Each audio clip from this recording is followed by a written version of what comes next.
So winter's arrived already.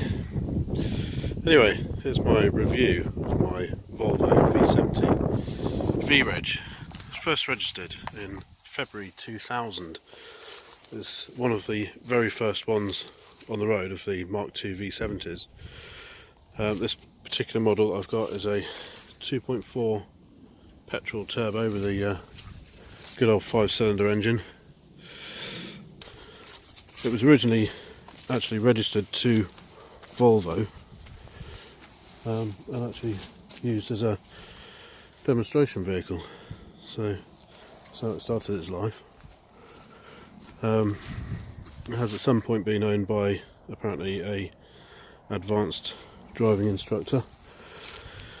So it's been incredibly well maintained. It's previous to my ownership, it's had a pretty much full Volvo service history. I just wanted to do a little video about this car. It's a cracking car. I'll start with the boot. It's got the dog guard or safety net, whatever you want to call it, which is great because you can just stack the boot up. We went camping back in the summer, back in July, August, down to Devon, down to South Devon in this car. So 200-mile journey, absolutely no problems at all because it's got all the cruise control and everything. Chucked absolutely everything in here, and we've got a big tent. I'll stick some pictures in the video as well, and stack the boot all the way up to the top. And the good thing about this car is it's got the option with the child seats that flip out. It's also got the old privacy doodah.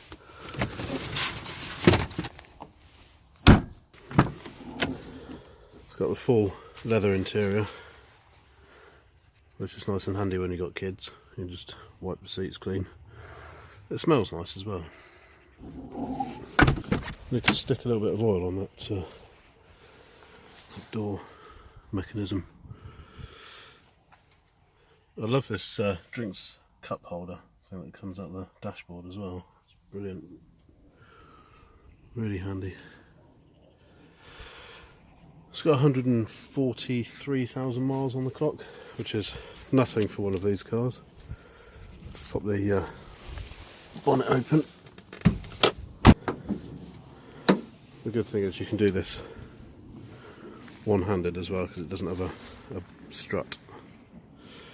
So it's got the big old turbo on the back with this tube here feeding the air to the turbo.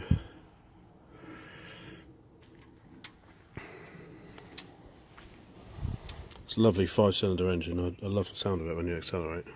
Sounds cracking.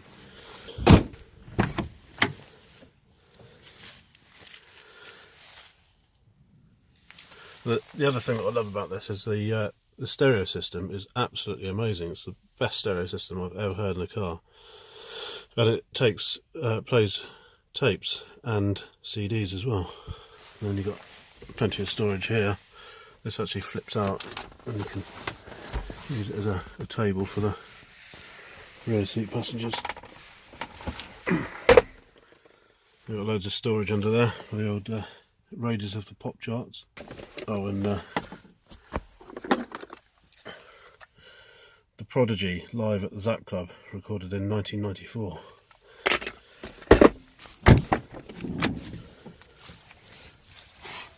Yep, my kids like to take their dolls everywhere, little Barbies.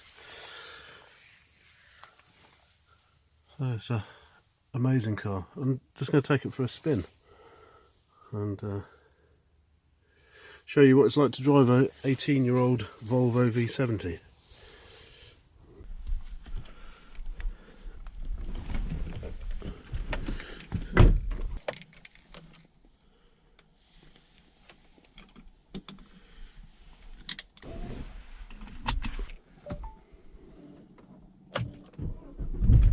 Another thing that's quite handy about this car actually is the person that I bought it off of had this kit installed, so it's got a couple of extra USB ports there for charging stuff, which which is really, really handy. Plus I've got like quick charge port in there, plus there's one in at the back which I've got a couple of USB ports on, and there's a permanent live one in the boot, which is really handy for when you're going camping.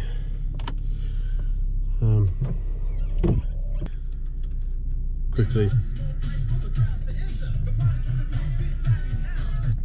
let's go right out here. Do have to take it pretty steady going along this road. Oh, hello, that's a big dog. This is a public highway, but it's not exactly the most. Hello, you can stay there.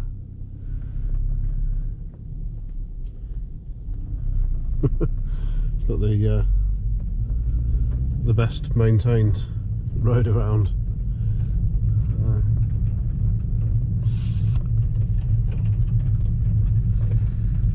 Although having said that, I think this section might be private because it sort of goes down to a farm. I'm not entirely sure.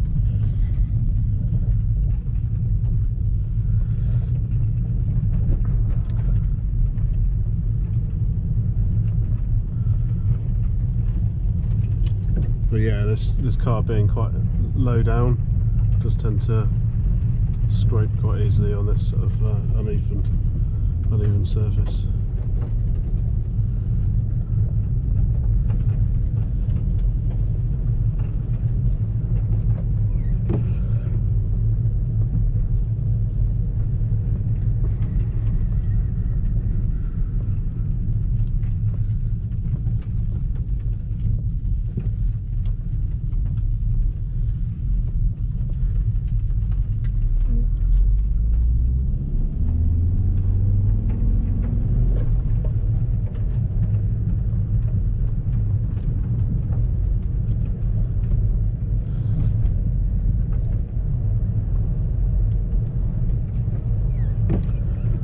It's a shame it's such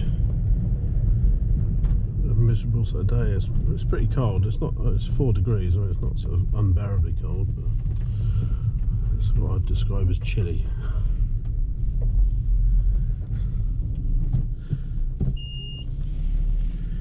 Another good thing about this car is it's actually got reversing sensors on it, and for the age of the car, for an 18-year-old car, it's incredibly well spec'd.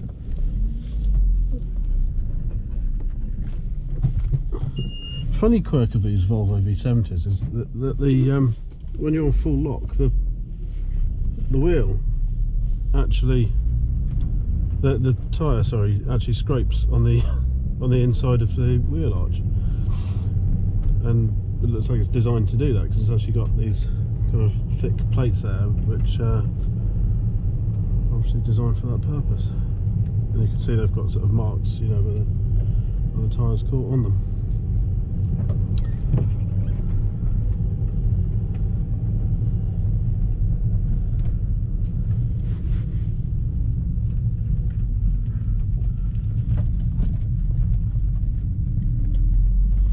Take it steady coming around that bend, because this is obviously, as you can see, it's quite an agricultural area of Buckinghamshire that we're in at the moment, and yeah, you get tractors and all sorts whizzing around there.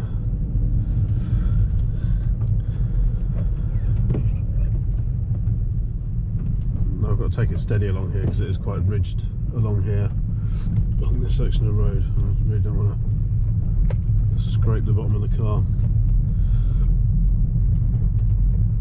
Although, having said that, these Volvos are so well engineered, when you look at the underneath, there's nothing sort of sticking down that's going to catch. In fact, the exhaust system is all sort of boxed away and all the rest of it, which looks like an absolute nightmare to do anything with, but at least it's well protected.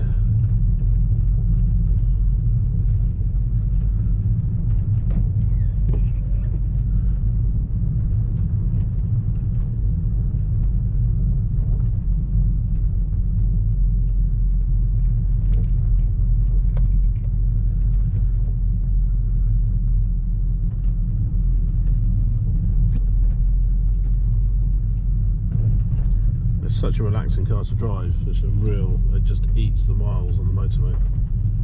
just fantastic to drive. Phenomenal.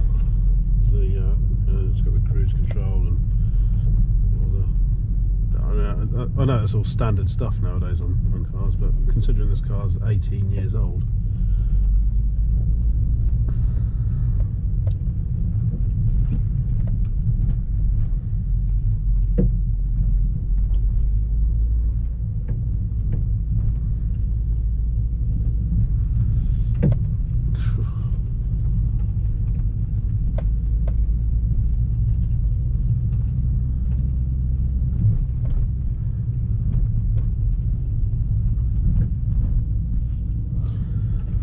new houses going up all the time everywhere. Every spare inch of land they're building a new house.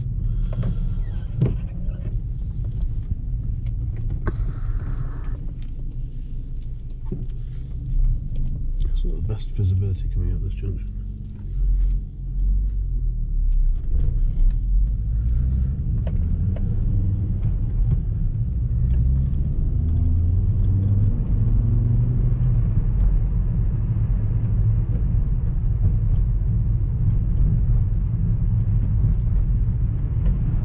It does have an amazing heating system in this car. It's a really good heater, and it has electric. It has heated seats as well, so it's great for the winter.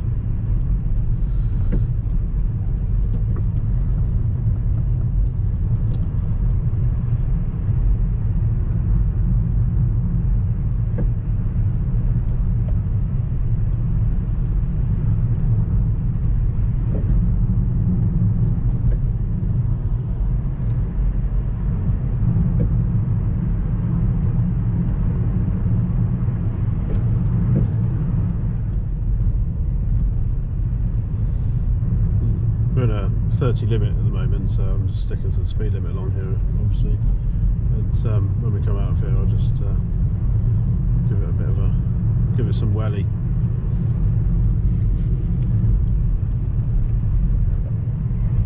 I love the intermittent wiper as well on this car. You can really adjust it with this little sort of wheel here. You've got real fine adjustment. You can sort of have it so it does it like every, I don't know, 10 seconds or whatever, up to almost fully on.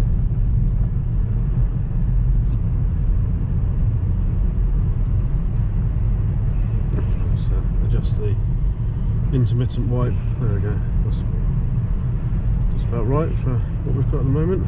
Right, I'm just going to give it some welly. I'm just going to get past this because there's a little industrial unit here, so I'm just going to get past that, and then we're clear of junctions, so I can just popped into third gear. So once we're clear of this one,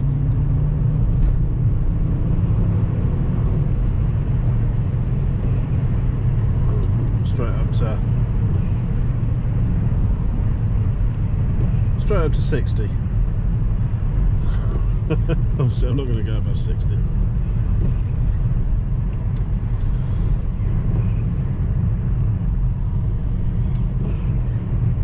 I don't know how accurate the little trip computer is, but it's saying usually I get anywhere between about 30 and 34 miles to a gallon on this car, but like I said, I don't know how accurate that computer actually is, and I've never actually calculated it from filling the tank up, which is something that I need to do at some point, just get a more accurate measure. It doesn't really matter at the end of the day. I put petrol in it, whatever. But, it's a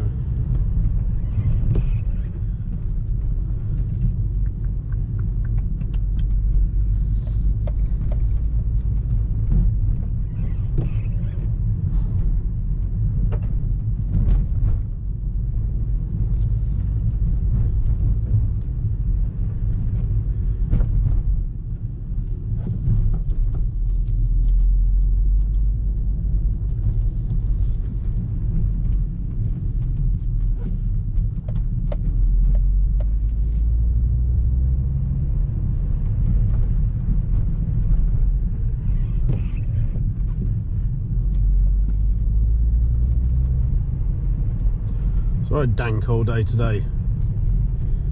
In fact, I'm going to stick the heating down at my feet. Might the fan up a little bit as well. Oh, you've got independent heating controls on this car as well, which is nice. My feet are freezing. But it's just such a great family car.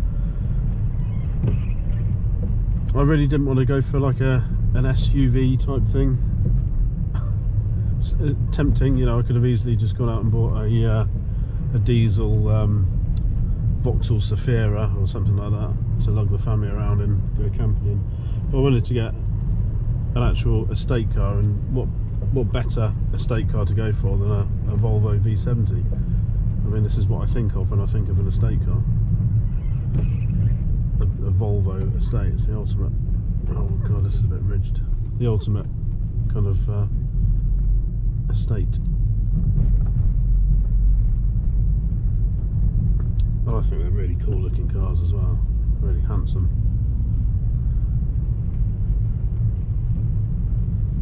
I prefer the look of the V70 to the S60. The S60 looks kind of like somebody's taken a V70 and just kind of like taken a chunk out the back of it. If that makes sense.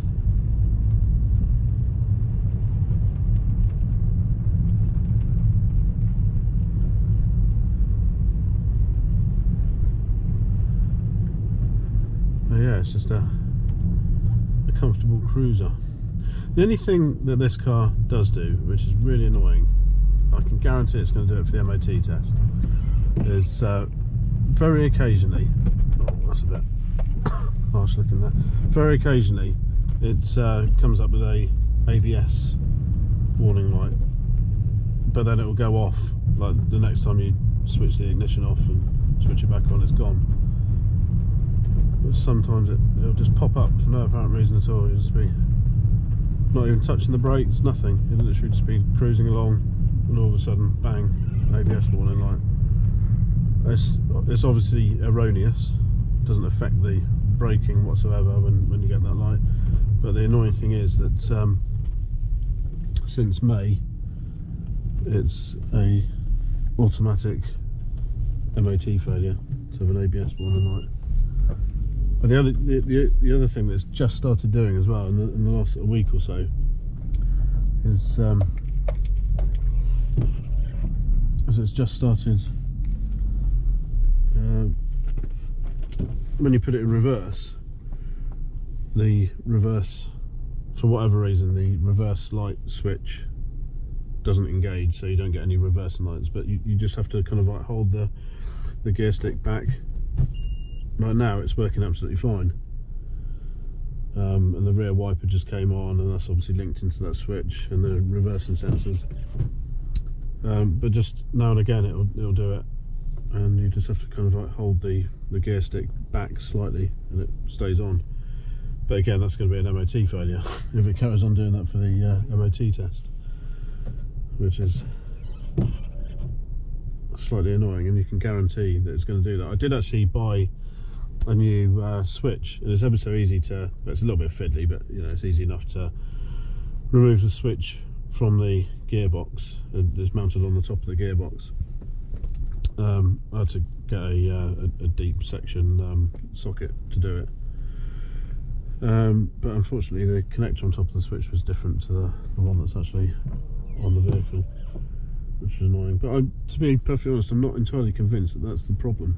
It seems to be more to do with the reverse, more to do with the gear linkage. I'll have to have a play around. I have taken this cowling off of here and actually had a look inside there. It's quite easy to get to, but God knows what I'm doing with it. It might be a case of having to do a bit of investigation. But yeah, so this is the Volvo V70.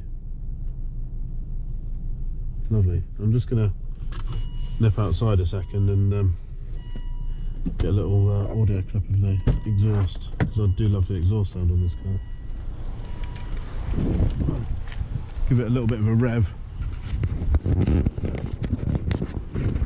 I'll give it a little bit of a rev. Are you ready?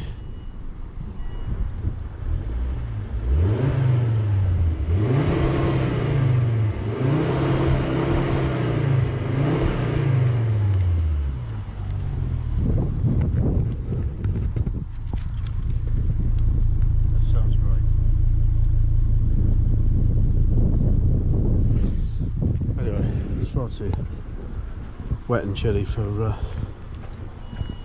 being out here. Ugh, God, what a horrible day. No, I always get that. I jump in the car and I see like that red exclamation mark there, and I think, shit, what the hell's going on? And of course it's just because the driver's door's open.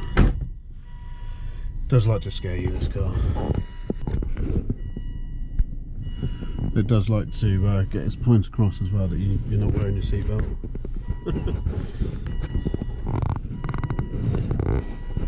Yeah, there we go. Volvo V70. There's so much leg room and everything in the back. And the thing that I love about this car is the fact that it's 7 seats. So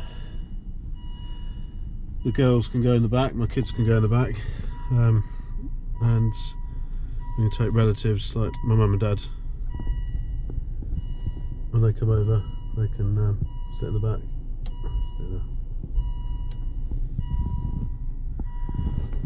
Yeah. So there we go. And I do love a cassette player in a car.